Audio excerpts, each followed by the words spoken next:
Now, thousands of Israeli protesters gathered near Prime Minister Benjamin Netanyahu's residence in Jerusalem on Saturday for a rally organized by families of hostages held in Gaza, who charged that Prime Minister was willingly sacrificing their loved ones.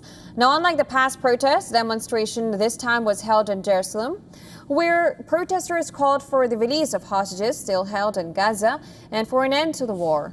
As ceasefire talks remain in deadlock, the families of hostages have been stepping up their public campaign in recent weeks.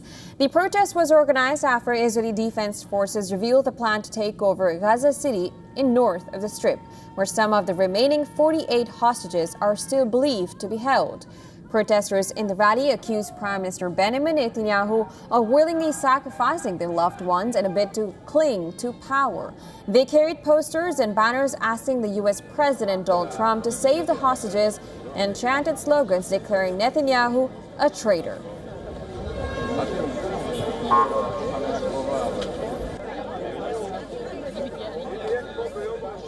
And the first priority are the hostages. We have to bring them back and to end this war, and to let the army to recover the duty service and most of it the reserve service. We have to let the people of this nation to breathe a little bit. Meanwhile, mediators are set to unveil a new offer of comprehensive Gaza deal this week. The U.S., Qatar, and Egypt are expected this week to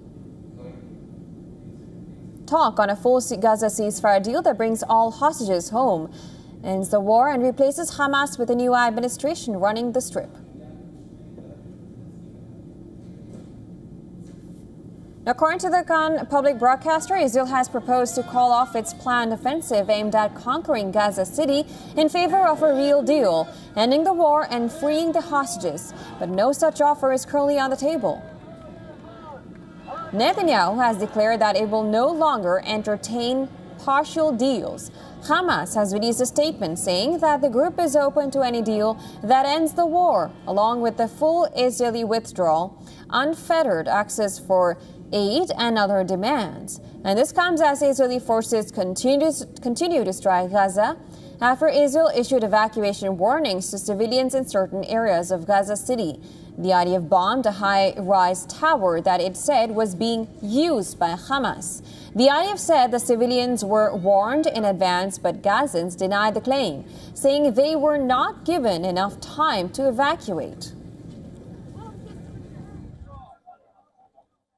The Israeli army called my relatives here who were at the tents, also their neighbors who flee Beit Lahia and Jabalia. They asked them to evacuate the tents because you have 15 minutes to evacuate the tents. We want to bomb the Suzy building. 15 minutes to evacuate. They couldn't get anything, not the tents, not the furniture. Now they are, and we are, in the street. Following the strike, Palestinians were seen searching among the rubble. Gaza Civil Defense Agency spokesperson stated that at least 56 Palestinians had been killed by Israeli fire during the day, including 19 near an aid distribution center in the north. According to Gaza's health authorities, the death toll in Gaza has risen to 64,368 since the beginning of the Israel-Hamas conflict in October 2023. Amid the tense situation surrounding Israel's possible takeover of Gaza, the new head of the U.S. Military Central Command, Admiral Brad Cooper, concluded his first visit to Israel on Saturday. Cooper was appointed in early August to lead CENTCOM, the U.S. military command responsible for West Asia.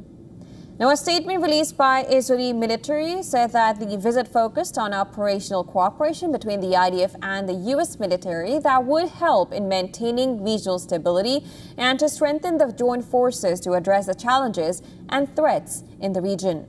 As the Israeli army ordered residents of Gaza City to move to a designated zone ahead of an anticipated ground assault, anger against Israel poured out on the streets of London and Paris.